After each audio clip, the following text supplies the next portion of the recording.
Yung rent sa Cebu City, ito yung range, 30,000 pesos to 70,000 pesos. Or in US dollars, it's $540 to $1,260. 20,000 pesos until 50,000 pesos. Sa US dollars, that's $360 to $900 per month for a 3-bedroom apartment. Okay, how about eating out per meal? 150 pesos to 600 pesos, or that's roughly $10.80 per meal sa USD. 40,000 pesos to 80,000 pesos. For USD, that's $720 to $1,440 for a 3-bedroom house. How 260 to 27 USD for a 3-bedroom apartment. So how about eating out? 400 pesos to 1,200 pesos.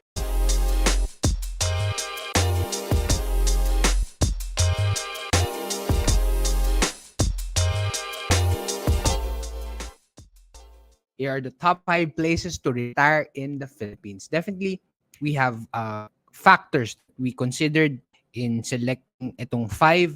Definitely is yung cost of living. And alam naman natin, no, in Philippines, generally, cost of living is cheaper than developed countries compared to like sa US, Canada, some countries in Europe. Another factor to be considered is sa Pilipinas, English is widely spoken as compared to other countries that have lower cost of living. Kasi yung official language natin in the Philippines is not just Filipino, but English. Kaya widely spoken ang English sa atin. Another factor that we considered is the traffic and infrastructure. Siyempre, conditions are not as good. So it would be ideal to live in a place where you want to stay with less traveling or commuting or driving. Maubos oras mo sa traffic eh. That's why it's good that you are in a location that it's your work or the places that you want to visit, kakalapit lang. Pwede mo lakarin or maikling drive lang. Another factor to consider is we have factored in big cities where there could be a more first world feel, better efficiency, safety, which is very, very important, and amenities. Number 5, Cebu City. Sino dito mga taga Cebu? Comment down below. Pamilya namin, galing sa Cebu, at least yung sa father side, hello sa mga kamag-anak namin na nasa Cebu. And here's the thing about Cebu. Cebu City is known as the Queen City of the South, offers a mix of urban and provincial lifestyle. It has a rich cultural heritage, booming business districts. Totoo yan, no? Kasi pagka pumunta ako sa Cebu, established na rin yung mga places, may mga business district, yung mga restaurants, and yung mga offices. And yung maganda doon, no? If you want to go to a beach, ang lapit lang. It's just a short drive away. So, Cebu City provides a good balance of work and leisure. Pag-usapan natin yung rent. Yung rent sa Cebu City, ito yung range, 30,000 pesos to 70,000 pesos. Or in US dollars, it's $540 to $1,260 per month for a 3-bedroom apartment. How about eating out? So, eating out per meal is 200 pesos to 700 pesos. That's roughly sa US dollars, $3.60 to $12.60 per meal. Siyempre, iba-iba yan. Kung meron pa kayong alam na sa mga gilid-gilid, baka mas mura pa. Pero at least generally, that is the range. Groceries naman, 6,000 pesos to 12,000 pesos or $108 to $216 per month. Transpo, 2,000 pesos to 5,000 pesos, which is an equivalent to $36 to $90 per month. How about yung mga schools? Sa Cebu City, Cebu International School, there's also Sacred Heart School. Hospitals, Chonghua Hospital, Cebu Doctors University Hospital, and mga mall, Ayala Center Cebu, and SM City Cebu. Siyempre, merong SM dyan. Number 4, Ilo. Okay. haven't been to Iloilo, for those of you na taga Iloilo, comment kayo, or maybe your family is in Iloilo, comment down below. So what's in Iloilo? Iloilo is known for its rich history, beautiful Spanish era architecture, and a vibrant festivals. Maskara ba yung nasa Iloilo? Tama ba? O baka Bacolod yun? Comment nyo na lang, correct nyo na lang ako. It offers a good mix of urban amenities and provincial charm. The city is also developing rapidly, making it an attractive place for retirees. So, as we are talking about places to visit, it's been already a good place sa mga nagre-retire na target na nila ang Iloilo. Pag-usapan natin yung rent. For the rent is 4 pesos is 20,000 pesos until 50,000 pesos. Sa US dollars, that's $360 to $900 per month for a 3-bedroom apartment. Okay, how about eating out per meal? 150 pesos to 600 pesos, or that's roughly $10.80 per meal sa USD, starting sa $2.70. Groceries naman, 5,000 pesos to 10,000 pesos. Yung sa USD is $90 to $180. Transportation, 2,000 pesos to 4,000 pesos, or roughly $36 to $72 per month. Pag-usapan naman natin yung mga schools. For the schools, Ateneo de Iloilo, Central Philippine University, hospitals, St. Paul's Hospital is there, the Medical City Iloilo, and of course, sa mga mall, meron pa rin SM dyan. Definitely SM City Iloilo and Festive Walk Mall. Pag-usapan natin, number 3, New Valley. New Valley. If you are from New Valley, comment down below. Or if you have stayed in New Valley, or if you want to have a place in New Valley, comment down below. Nasa south naman tayo. South naman tayo. It's a beautiful place itong New Valley. Ang daming mga greens, and in the past years, mga houses ay talagang nagsulputan because it's a good place. It's really a good place. Meron kaming mga friend doon na pinupuntahan namin. Magandang community, you feel yung security. So now, pag-usapan natin yung place para sa renta dito sa New Valley. Okay. Pero before ang renta, New Valley is a large-scale eco-city development in Laguna. It offers a balanced lifestyle with residential communities, commercial establishments, recreational facilities, and green spaces. It's a perfect for those who want to live close to nature while still having access to modern amenities. That is true. Ang daming mga puno doon. Ang daming mga puno doon. And I like it kasi nakaka-relax pag maraming puno eh. But it's close doon sa mga importante mong puntahan. Which is, eto nga, yung places doon, of course, yung naging benchmark natin is a 3-bedroom house. If in the past, yung sa top, yung sa Iloilo, yung sa Cebu, 3-bedroom apartment, eto ngayon, 3-bedroom house. Kasi normally sa Novales, it's madaming mga houses. So yan yung naging ano natin, yung naging benchmark dito sa rent.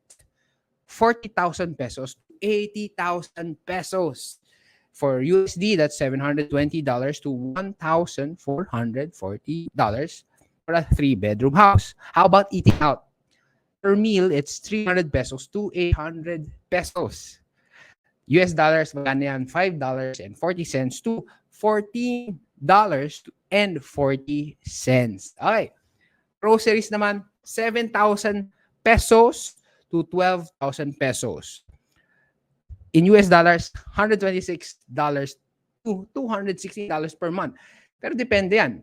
Kung lagi ka sa SNR, baka mas lumagpas ka sa 12,000. May SNR rin dyan sa New Valley area. Meron dyan. Nakapunta na rin ako doon.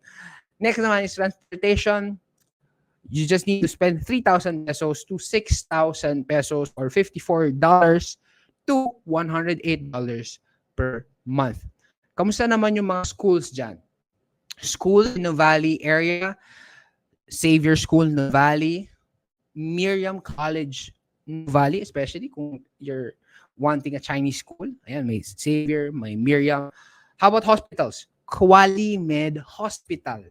Malls, they have Soledad Malls and Vista Mall, Santa Rosa. Ayan, Laguna area yan. So now, punta na tayo sa number 2. Guess ano ang number 2? Comment down below. Ano ang number 2? Number 2 is Makati City. Makati City. Ito, love ko yung city nito because I lived here in Makati for almost a decade. Nung single pa ako, nung hindi pa ako married, dyan ako nakatira. I love that place. Gustong-gusto ko yung Makati. Everything is, I mean, it's a wide range of place. Makati, malaki yan, diba? Pipili ka ng mga areas dyan kung saan mo talaga gusto. Pero a lot of options there. Dyan yung mga business district. And let's go down to the details. So Makati is the financial hub of the Philippines, offering a dynamic urban lifestyle. It boasts numerous corporate offices, upscale shopping centers, and vibrant nightlife. It is ideal for those who enjoy fast-paced city life with access to modern conveniences. Totoo yan. So pagka nasa Makati ako, especially sa may Ayala, tatawid ako dyan, mas mabilis yung lakad ko. Fast-paced city life. Magkano yung rent dyan? 70,000 pesos to 150,000 pesos or 2,700 per month na US dollars starting from $1,260 per month. So 1,260 to 27 USD for a 3-bedroom apartment. So how about eating out? 400 pesos to 1,200 pesos. Or in US dollars, $7 to $22 per meal sa Makati. Again, pwede nyo sabihin, pwede naman mas mura. Definitely. Pero meron din mas mahal. Pwede mo sabihin, sige, Uncle John's ako, Uncle John's or Jollibee, mas mura. Pero again, this is the range. Generally speaking, if you are the type of person na titira sa 3-bedroom apartment, probably baka the range of what you will eat, 400 pesos to 1,200 and baka mas lumagpas pa. How about groceries? 8,000 pesos to 15,000 pesos per month. In US dollars, that's $144 and range niyan, $270 per month. Transportation, pag-usapan natin transportation. 4,000 pesos to 8,000 pesos. That's roughly $72 and until $144. So, yung maganda sa transportation sa Makati, it's well-connected. Ganda ng transportation system. Hindi, at least for me, no? I mean, syempre, marami pa rin hindi okay. But isang city, because Makati is like it's really a central business district for decades. In terms of, let's say, yung commute. Maraming mga routes going into Makati and going out of Makati. So, yun. So, at least yung traffic pa rin. Pero, accessibility-wise, mas madali puntahan ang Makati. So, especially kung may imi-meet ka or pupuntahan ka, Makati is the place to be. Sabi nga, di ba? Make it Makati. So, now, punta tayo sa ano bang mga schools meron dyan. Schools, Colegio San Agustin and also Makati Science High School. Hospital, Makati Medical Center, one of the top hospitals in the Philippines, right smack at the center of Central Business District. Along Ayala lang yan, the major street sa Makati. Malls, Greenbelt, Glorieta, Power Plant Mall, madami yan, di ba? Yung Greenbelt 1, Greenbelt 2, Greenbelt 3, yung Glorieta, may Glorieta 4, Glorieta 1. So, a lot of malls there. You would also love it there sa Makati, just like I have loved it there in more than a decade. So now, punta na tayo sa top 1. So before we go to our top 1, no, if you are finding value to this video or this channel, please don't forget to like this video, share this video, and also consider subscribing. So ngayon, punta na tayo sa number 1. Bago tayo sa number 1, hulaan nyo, ano kaya ang ating number 1? Maybe to some of you, alam nyo na to, or na-predict nyo na to, and our number 1. And our number 1 is BGC, Bonifacio Global city. Nagulat ba kayo na Bonifacio Global City? BGC, or maybe alam nyo na to kasi ito yung hot rice. I mean, anong hot rice? Parang pancake lang. No? BGC is, to some, no, sabi na, it is the place to be. BGC. So, BGC. BGC is known as one of the most modern and upscale districts in Metro Manila. I very agree. Yung mga buildings dyan, you can see it's modern. I like even in BGC, no, yung kawad ng kuryente, like the lines of electricity, you can see it sa sky. Hindi siya nakaposte, but it's buried underground. Mas malinis tingnan. Mas efficient. And eto pa, no, yung features, yung BGC is yung mga high-end residential buildings, world-class shopping centers, fine dining restaurants, and entertaining hubs. The area is also home to numerous multinational companies and embassies, making it a vibrant expat community. Yeah, that's true. There's a lot of expatriates there, foreigners living there. So it's also good to live in BGC. Pero hindi pa rin ako nagka-experience dyan kasi sa Makati ako tumira. Okay, rent is for a 3-bedroom apartment, 100,000 pesos to 200,000 pesos. That's roughly $1.8. At least thousands. $1,800 to $360,000. So eating out, okay, so 500 pesos to 1.5 per meal. And that's roughly $9 to $27 per meal. So groceries naman, $10,000 to $20,000 or $180 to $360 per month. Diyan din yung definitely yung SNR, pero nandiyan din yung landers and other groceries. So pili ka dyan. Transportation, 5,000 pesos to 10,000 pesos or 90 USD to 180 USD. Schools, International School Manila, British School Manila, Chinese International School Manila. Hospitals, you have St. Luke's Medical Center, BGC. Malls, SM Aura Premier, Bonifacio High Street, meron kang Market, meron pa nga yung sa Uptown and yung mga mas bago, Mitsukoshi, yung Japanese Mall. There's so much. A lot of happening there in BGC. So now, as we are concluding this video, ano yung favorite mo na place to retire? Saan mo gusto? Anong city dun sa 5 ang napupusuan mo? Where you want to stay or where you want to stay when you retire? What do you think? Or do you agree sa top 5 natin dito? Or meron kayong ibang city in mind in the Philippines na maganda din? Retire. Comment down below and we will look forward sa inyong mga comments. So I hope guys that you learned something, and if you want to learn more, definitely you check the links below. We have recorded webinars, mga on-demand classes, masterclass, fundamental analysis classes, technical analysis classes. You can watch that anytime, whenever you want, wherever you want. At kung hindi ka busy, papan mo yan. Or kung busy ka, you have an extra time, papan mo rin yan. Or if you just want to not just watch videos, you want to read a book, we have books that you can also check out. You can see in Shopee, Stock Smarts. Our goal here is really for you to increase your financial knowledge, leading to financial freedom. So that's it, guys. Again, don't forget to like, share, subscribe. Thank you, and God bless you.